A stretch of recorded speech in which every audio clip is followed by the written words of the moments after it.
Another team I want to focus on as well for what we perceived to be a change of fortunes last week was Nottingham Forest, who obviously beat Aston Villa in like sensational fashion and deservedly as well. And they've not had the best run of form until that particular performance. But in the game against West Ham, they lost 3-2 in a game that I think they should have won. They should have kept that momentum going. And I think fans of Forest will be fuming and frustrated with how that game was lost because two set pieces against West Ham, the team with James Ward-Prowse, arguably the best delivery of a ball in the Premier League, you can't concede corners against them. You can't concede free kicks against them because they'll punish you, and they did.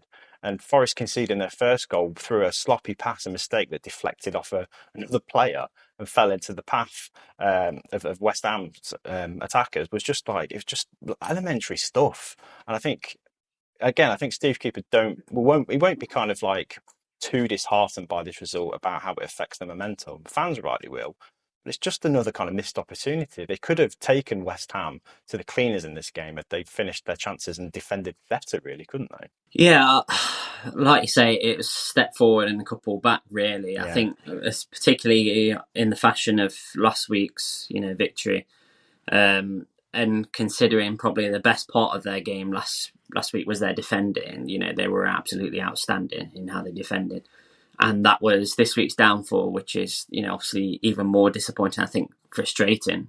More than anything for Forest fans. You mentioned the first goal was just ridiculous. It shouldn't happen. It was just playing out the back, and obviously Hmm.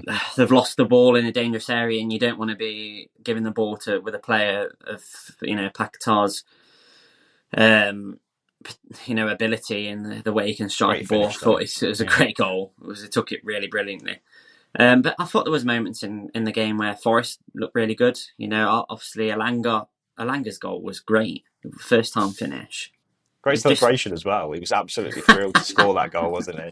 yeah, it was. I Take think take the booking in his stride because yeah, he deserved the goal and he should be scoring more like that as well, shouldn't he? Because he gets in those positions and he's a good finisher. We know that, don't we? I think there's a bit of a relief in there because I think he gets tainted a lot with saying that he doesn't produce enough sort of his end product isn't always there, which is it's understandable.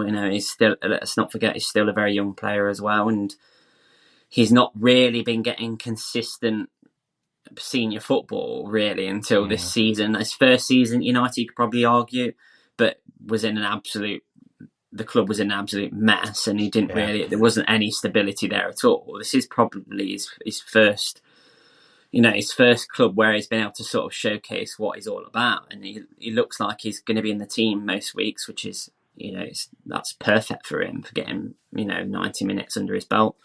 yeah, It was great to see him score. It was great to see Iwani back in and on the score sheet as well. yeah. And he highlighted again how efficient he is in front of goal and how efficient he is in that team. His way of, the way they set up to play to him, he is absolute key to the way that Forest want to play Mm, their game. agreed. But again, it's just disappointing because it felt like last week was the moment then where they really kick on. Again, I think it's also important probably, and it's something that Steve Cooper won't let it kind of get them too down. I feel in that there are things that are really positive with Forest at the minute, and Yeah, let's not forget that what that performance we saw last week. I think that will be something that will highlight to them the way you defended last week. You can yeah. do it. It's just a couple of silly mistakes that are in there, and we saw it quite a lot last season, didn't we? As well. So Um, frustrating. And I think, yeah, you're right. It's this away record as well. They've just got to shake off this really rubbish away record and whatever obstacles they've got mentally, maybe, of winning away from home. Because, the City ground, they really capitalise on what the crowd gives them as well. But this game was so full of examples of how they could have won the game. And Awoniyi, like you say, I think you could have had another. I think Ariola made a fantastic save from him, didn't yeah, he? So did. they should have been probably, what, 2-1 up at half time. That's a whole different story then. And Steve Cooper was kind of lamenting that fact and saying it was like our own stupid mistakes that kind of cost us. And that's the game in a nutshell, really. So loads to kind of dwell on for them and to kind of learn from. Defending set pieces needs to be something that they go back to the training ground and do, because we were kind of saying how defensively on the ground, at least, they were great against Villa, Mm, weren't they? They were stopping yeah. everything that came their way. There were moments of that against West Ham as well, where if the ball's played on the ground, they actually stop the attacks quite well, quite Mm. comfortably. But anytime it comes into the box from a corner, especially when it's James Ward-Prowse delivering it, you're going to struggle with it. But I argued the case that Forest should probably look to sign another better striker in January, because the drop off from Awoniyi down to Chris Wood is quite steep. And even though they've got Elanga and Gibbs White as the attacking threat, that focal point's really important to the way they attack, isn't it? I think the way they want to attack with speed, and they want to be from one end of the field to the other in as quickly as possible. It doesn't really suit the way that Chris Wood plays. So if Awoniyi is out injured, or he's absent for whatever reason, it's always going to be a massive change in the way they're able to play, unless you play Elanga as a number 9 or like a false 9. I think they've had to do it a couple of occasions. But it's not the same, it's completely different. And then you're taking your wide man, your wing man kind of out of position. And then you've got to obviously bring somebody else into the wider position. So, and Alanga's, it's evident that he's much better on the wing than he is kind of in a more central role.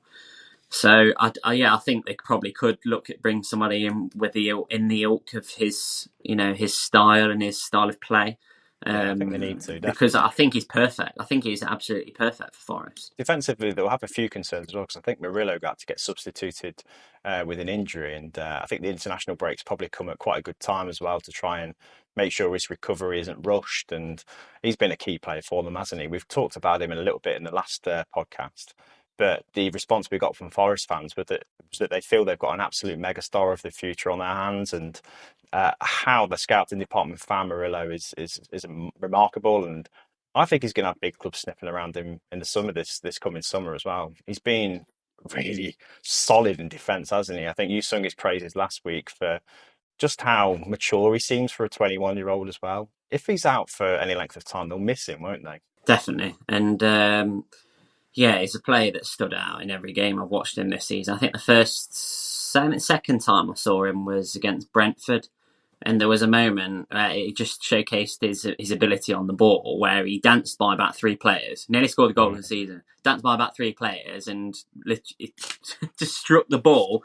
The keeper made a great save. And honestly, there's not many times when you just kind of jaw drops watching a game of football, but I was in that's one of them moments that kind of did literally drop my jaw. And he's a player who's got a lot of quality, and hopefully it's just a niggle and nothing serious, because he's been absolutely fantastic for Forest ever since he came into the team. And what was evident to me, especially when Steve Cooper just brought him into the team pretty much straight away. I know we've had a few people mention about how great he's been around the training ground and how much of a professional he is. I thought last week was kind of a mark of his character, actually, when the chap was on the trumpet playing the for the remembrance yeah, commemoration. Yeah, I don't know what that actual tune's called, the but the young one that they lad. play. Yeah, Yeah, he struggled, didn't he? I think he struggled at the end of it, but made a great job, for the majority of it. But I think he was the first player to go up and actually just give him a pat on the shoulder, which just shows great character for me, and just sort of the sort of personality that he's got. So let's hope it's nothing serious.